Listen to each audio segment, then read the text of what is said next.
Josh. And I'm Joe. And we are bringing you first ever SCS podcast. I'm excited. I'm excited too.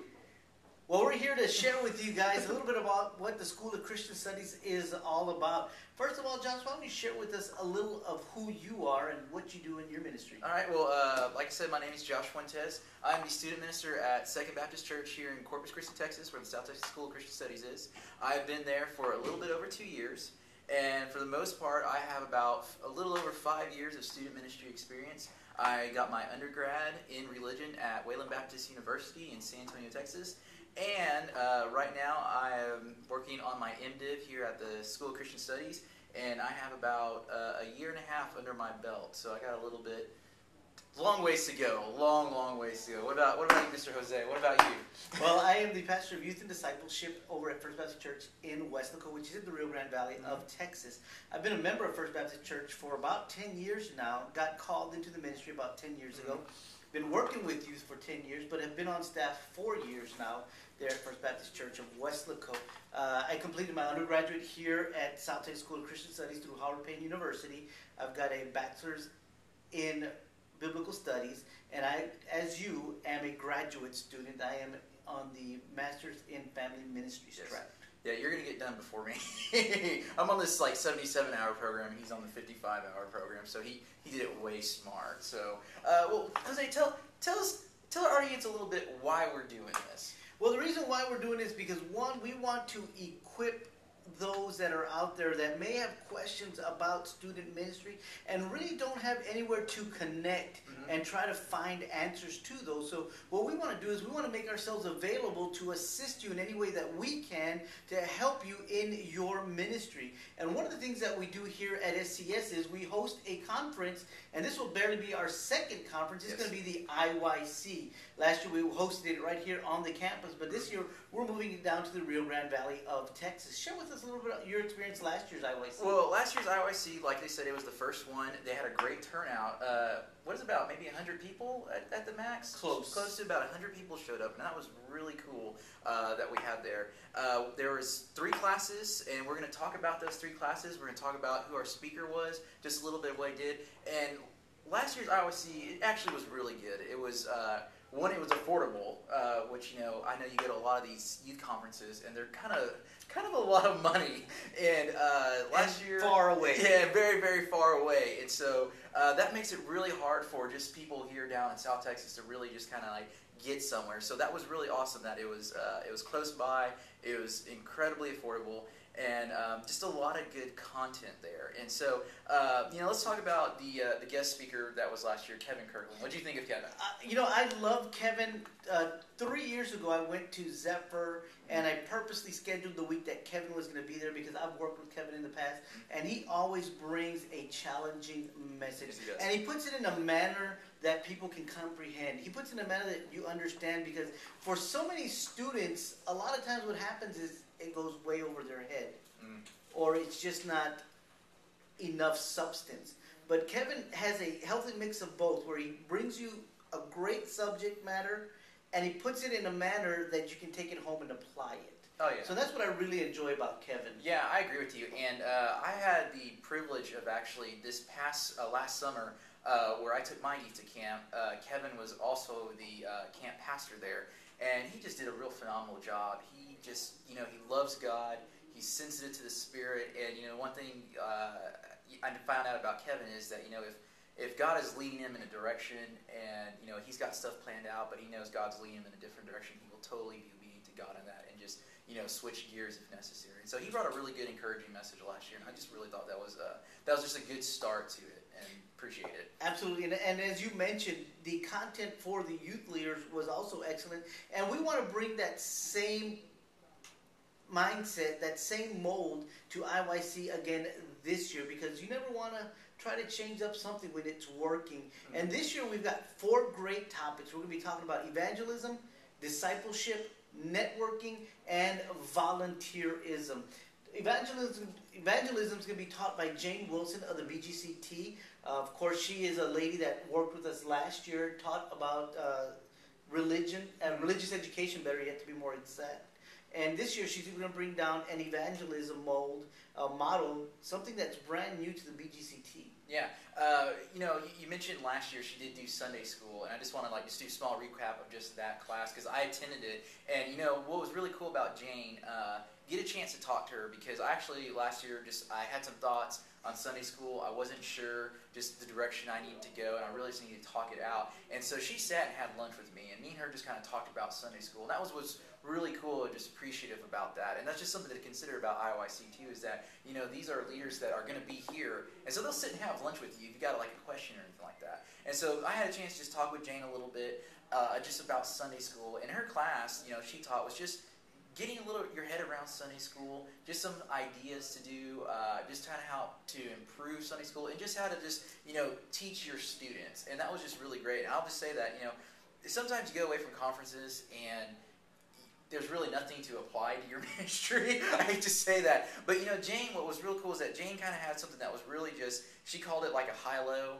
And basically what it is that, you get together as a class and you start and you say, hey, a high of the week and a low of the week. Right. And I just thought that was so cool. And I actually do that now in Sunday school. And I think that's how we start out our small group classes at Sunday school. It's just a high and a low. And it just, sets the tone for just so many things. And another thing she did is she talked about having just, you have a question for something to think about, and they write it on a card, the answer to the question on the card.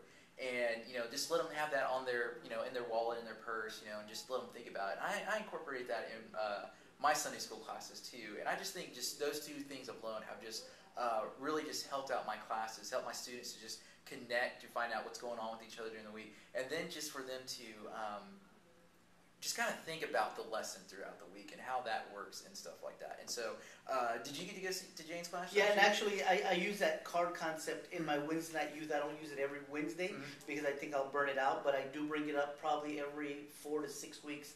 I'll use that card method in which it gives them an opportunity to have that with them, and I ask them to use it as a bookmark in one of their books that they're using that week. So that way, every time they open up that book, they'll have a little bit of time to spend with God and just stew on what God is speaking to them through that passage of Scripture that we shared on that Wednesday night. Let's move forward to Justin Horton. Justin Horton, of course, is a professor here at the School of Christian Studies, and he's going to be talking about discipleship. One of the things about discipleship is that we are so caught up in discipling others that we fail to disciple ourselves. Yes. Yes, that is so true. That's so true. And it's funny because, we sat around with Justin a few weeks ago, and, we were talking about discipleship, and he did kind of the same thing last year, too. When we're thinking discipleship, we're always thinking about how can we disciple our students and just how that looks like in our ministry. And, we were talking to Justin about that a few weeks ago. And all of a sudden, Justin just kind of like switched gears. He's like, well, it's about you. And I was like, oh, wow. Oh, it's about me. Oh, wow. That and you had a hard time figuring that out. I was like, what do you mean it's about me? Oh, yeah, I got to be discipled too. And so that's just something that was really cool that, you read this title, and it kind of makes you think a little bit because every time you go to something and it talks about discipleship, where do your first thoughts go to? Okay, how am I going to apply this to my students? Exactly. And Justin is taking it to the turn of saying, we're going to apply it to yourself. And that is something that is just needed, for all of us because I think, one of the last things we do sometimes is we don't take care of ourselves spiritually. And we forget that, we're disciples too. And we get so lost and so busy really just discipling everyone around us that we forget that we have to do some self-discipling too. Yeah, because we're nowhere near that level of perfection that Christ wants us to be. Yeah. So we're always striving to get better. One of the other subjects we're going to be talking about is networking and connecting. There's a big misconception that people have about networking. They figure if I'm part of a network, I'm going to be part of something that's big. Mm-hmm. But what exactly do you do once you are part of that network? Because if you can't understand why you're part of that network, then you have no reason being in that network. No, I totally agree. And this is Mr. Jose is actually going to be teaching on this class. This is really cool. Is that Jose, we've been talking a little bit about networking back and forth, and just a little tidbit about Jose is that he's also kind of doing this as a research paper, and so he might have his findings for you right then and there, But one of just the things, because me and Jose have been working together with iYC just about maybe some classes or just what can be done, and networking makes a major difference. And I know that's what's on your heart, is just connecting ministers. Exactly, and that's exactly what I was talking about, because you have this umbrella called a network, but it isn't until the underlines begin to connect that network begins to make itself known, that network can be utilized for something good. Because if you just have a network, you just have a covering. Yeah. But it isn't until the connections actually take place that we actually have something that is useful and that you can actually use. And then finally, we're going to have something called volunteerism. Now, volunteers are the backbone of every ministry. Yes. And one of the things that people struggle with is obtaining and retaining volunteers. Chris Dupree, who recently took up the senior pastorate over at Agua Dulce Baptist Church right here in Agua Dulce, just outside of Corpus Christi, was the student pastor for Baptist Temple for about 10 years. And one of the things that I always heard in the Valley was that Chris was just a person who could bring out the best of people. Anytime someone mentioned, well, how do I get these people to do something? You need to talk to Chris. Yeah. You need to talk to Chris. And I've known Chris for some time, but I didn't know this about Chris. And so when I sat down and asked him if he would be willing to be part of this, he said absolutely. Yeah. And so Chris is just a plethora of knowledge. He's just one of those kind of people that when you sit at the table with him and you converse with him, he's got it. You're just dumbfounded by the words that come out of his mouth. Yeah, and I know, volunteers is just something I think just every minister in general just kind of struggle with. And I mean, that's just churches. I mean, churches is about volunteers and getting people to volunteer. And I know sometimes youth ministry is hard to get volunteers. And, sometimes you just don't have a lot of training on it. I know there's books out there, but sometimes they seem a little too far and few in between. And so the fact that we have something that's talking about volunteering, just how to get volunteers, and then how to keep them, because I mean that is the key to volunteers. Just how do we keep them? How do we make sure that we're leading them so they can lead our students? And that is something that we really truly need. And we kind of talked about that a little bit. And last year in iYC, we had a class that was about volunteerism too. And did you get to go to that class? No, I did not. I actually got to go to that class, and it was a pretty decent class. I thought it was just well thought out. One thing that I started applying in that class was that the man who did it last year, who did it last year? You remember who did it? I do not recall his name. Apologize to you, but he was a great guy because he taught me something. And he was talking about, just getting administrators for yourself. Just calling, hey, you're an administrator, you jump in and you do that. And I actually started doing that in my ministry with some of my few volunteers, is that I actually now have, a couple ladies who, they're my administrators. And so if I need a house set up and some food taken care of for a fellowship, I just go to them and I go, hey, can you get this set for? And his name is Joe DeLeon III. Joe DeLeon III. And he did just an awesome job. And so that was something I was able to incorporate. And I'm looking at, trying to do that a little bit more into into my own ministry. Now, we just kind of did just a small overview. Well, I want to say something about volunteerism, and I don't know if Chris is going to be talking about this, but in raising leaders in my own youth group, I had a young man that heads up my drama group, and he's a sophomore in high school. His name's Jalen. Your gratuitous free plug there. Yeah. But one of the things that I shared with him is the way you're going to be able to keep those people that are helping you out, in essence, they are volunteers because they're also students and they're volunteering their time, is compliment them. Ooh, compliments. Thank them for being part of your drama team. Thank them for being part of the drama group. Thank them for coming out to practice. A little thank you goes a long way. Yeah. And so many times I think that's where a lot of us as leaders, we fail to do. No, I totally agree with you, and that's something that I'm starting to do in my own ministry too, where I am, if I have someone like my administrators, when they get something together, like kind of just good fellowship that they put together, and just I get out some postcards, and I just write them a letter just saying thank you. I just send out like a postcard to the people who open up their house, and I try to get all the names of the people who just provided food for us. So I try to just get those thank you cards out, and it just really just kind of like buys into it gives them to buy into your ministry even more, just because you're willing to just show your gratitude and how much it is. Now let me ask you this: what are you looking forward to iYC this year? There's a lot of good stuff, and you cannot say your class because I know you're doing a class and everything like that, and I'm looking forward to your networking class too, because I am doing just networking here in Corpus Christi and with just ministers here, and I think it's really awesome that you're getting that down. And just another thing is that so we don't forget, we're going to looking at ways where we want you guys to connect with us too.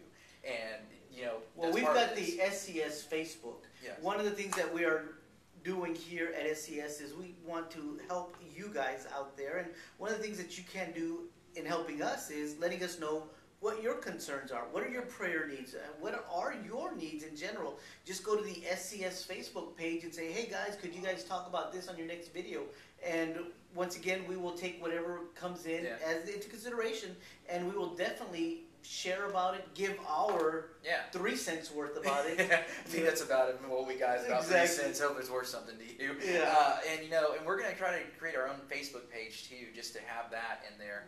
And and I was going to say, just to add on to this, when you come to iYC, expect to network. Mm-hmm. Expect to meet people. Expect to have a card on your hand, and to get your information out. But better yet, learn to connect. Yeah, learn to connect. There you go. So let's say, okay, so what are you looking forward to in this Well, what year? we're looking forward to is, of course, meeting all the youth leaders of South Texas. More importantly, what we want to do is we want to put nuggets in your hand that you can turn around and use immediately. This isn't something that you're going to have to take 6 weeks worth of classes to do. Yeah. We're going to bring you something that we're going to condense into an hour, or 45 minutes better yet, and put it in a manner that you're going to be able to take it with you that Sunday, because this is a Saturday, Sunday, and put it into use. Yeah. And that is what we're praying for, is that we're going to be able to equip you with some kind of nugget that you're going to be able to say, this is what I need to do. This is how I can make some changes. Yeah, and all the people on that are going to be teaching these classes are just, they're not just random people that you just picked out of thin air. They're people who have been in ministry, who have been been in the trenches. Some are still in the trenches and just trying to work through it. And when I was looking at these just these classes, one that I think a lot of just everyone can really get something out of is just the evangelism that what Jane is going to do, and it's called 4x4. And I'm just going to give a small plug for it because my church is already doing 4x4. We just started doing it in February. And when you think evangelism, you're like, oh, not another evangelism, oh my gosh, another program. And the one thing about 4x4, it's not a program. It's a continuation of just ongoing evangelism, and it's just really neat. And so if you're just trying to figure out, just how to just get evangelism looking like in your student ministry, I encourage you to go to that class, because that has helped me out, with my evangelism strategy for my youth. And I know if it's helped me out, it's probably going to help out a ton of other people too. And so I think that's just another class. What other class are you getting excited about for iYC? Well, honestly, discipleship. Because that is some area that I believe, and I may be stepping out on a limb here, but I would say at least 90% of our ministers struggle with. Going into a generation in which so many of our ministers are bivocational, meaning that they work 40 hours outside the church. Oh, yeah. Where are they finding time to disciple themselves when they're trying to disciple others? Yeah. They're very busy preparing sermons. They're very busy preparing Bible studies. They're very busy visiting people in the hospitals. They're very busy just answering phone calls. Yes. So where are they finding time to disciple themselves? So I think that's going to be interesting, and I'm interested to see what Justin's going to bring to us. Yes, I'm really interested about that. And Justin's just a great guy. He's a professor here at the School of Christian Studies. A great resource. Yeah, he's a wonderful resource. And so let me ask you this: what do you believe? As a person going to iYC, what do you believe what expectations do you believe they should have just coming into iYC? I think that they should come with a hunger of wanting to learn. I believe that if you come with a closed mind, you're going to absolutely leave with nothing. Yeah. You're going to leave without anything. But if you come in wanting to see what it is that you can learn, you are going to be truly blessed. No, I think that's wonderful. And I think I think just a way of expectation you can think about is just think about just some of the classes that we just kind of brought up about evangelism, just being a disciple, how to network, and just how to just work with volunteers. And I think those 4 things right there, you should let that kind of be your expectation. Come in saying, okay, how am I going to use this ministry that God has given me to just share the gospel? Come prepared saying, I'm going to network. I'm going to meet people. If I'm in the valley, South Texas, valley's kind of like connected. You kind of meet everyone. It's like if you're there, have this expectation of, I'm going to try to at least meet like 1 or 2 people and just get to know them and just kind of, talk about that. If, volunteering. Hey, did you ever think about maybe you might want to invite your youth volunteers right now, I've got 3 of my Sunday school teachers already registered. I'm encouraging anybody that works with teens in any way, shape, or form, whether you're a Sunday school teacher, whether you're just somebody that prepares meals, whether you're somebody that just holds the door open, you want to come to iYC because God is preparing you for something else. Yeah. God is preparing you for something bigger. Because I can guarantee you that God isn't going to have you just holding that door open forever. Oh, man. Bring the word right there. Just bringing the heat. That was good. And, I just agree with you that you got to, it's just not youth ministry. It's not for people who are just full-time youth ministers. I mean, this is for anyone who is working with youth. And if you are a teacher, a person who is, with students in school, and you just want to figure out a way just to make a better connection, make a better impact on these students' lives, come to iYC because you are, you're probably more of a thick of it than we are. Absolutely. If you're volunteering, like Jose said, make time for this. Jump in there, talk to your youth minister, and if you're a student minister who, has volunteers, say, hey, let's do this. If your budget allows it, let your budget, pay for your volunteers. You say, hey, I got some money aside, let's do that. But what is the cost of iYC? Let's hear it. Drum roll, please. iYC is a whopping $15. $15. But you know what? What? That includes your lunch. That includes the lunch That too? includes Oh your my lunch. gosh. $15 and lunch included. That is just... we can't make it any better for you. Actually, yes, we can make it better for you. Because what is being given away at iYC? I'm glad that you asked. We have the latest iPad. The new iPad. Not the iPad 1, not the iPad 2, not the iPad 3, not the iPad HD either. Yeah, it's the newest iPad. And we gave one away last year. And I still begrudge against him. Gerb. He actually, that's mentioning names. Yeah, Gerb. He won it last year, and he was like sitting next to me too, and it was just like, it was just like iPad and all those things. And so, $15 to get some great training, to get some great content, some wonderful nuggets of knowledge that's applicable, that you can really apply to just your ministry, and then the chance to win a new iPad. I mean, you could just come for the new iPad. I mean, if you're really that, there it is. You have a chance to win a new iPad. But just go to our website, www.stscs.org. That is South Texas School of Christian Studies. www.stscs.org. Click on the iYC icon. It'll take you to the registration. You can register there. Once you're registered, you're automatically entered into the drawing for the iPad. I also want to let you know that we are bringing in Eric. Eric is coming down to lead music. Yes, Eric Martinez. That's right. We all know Eric. We love Eric. And we are bringing in as our keynote speaker, Sammy Lopez. Sammy Lopez. Give us a little rundown of Sammy Lopez. Sammy Lopez is a great guy. I've known him for several years. He's out of San Antonio. Preaches at Mighty Fortress. But he is just a man that loves God. he is a man that lives what he says. Yeah. If he's saying it, he's doing it. Nice. And he is going to bring that same mindset, that same mentality to iYC. Yeah. And hopefully that'll become something that is contagious and that we all can contract. Yeah. Now, where is iYC going to take place? iYC is taking place in the RGV, the Rio Grande Valley. Like I like to say, it's iYC in the RGV. And it's taking place at Calvary Baptist Church, which is in McAllen, Texas. Okay, what time does it start? It begins at 9 a.m. with registration. 9:30 we kick everything off, and it ends at 4. So it's one day. Yeah. $15, which includes your lunch. Yeah, which includes your lunch and the chance to win a new iPad. And so, if you haven't made plans for iYC this year, definitely get on that. You know, April 21st, Saturday, Calvary Baptist Church in McAllen. $15. Yeah. Includes your lunch.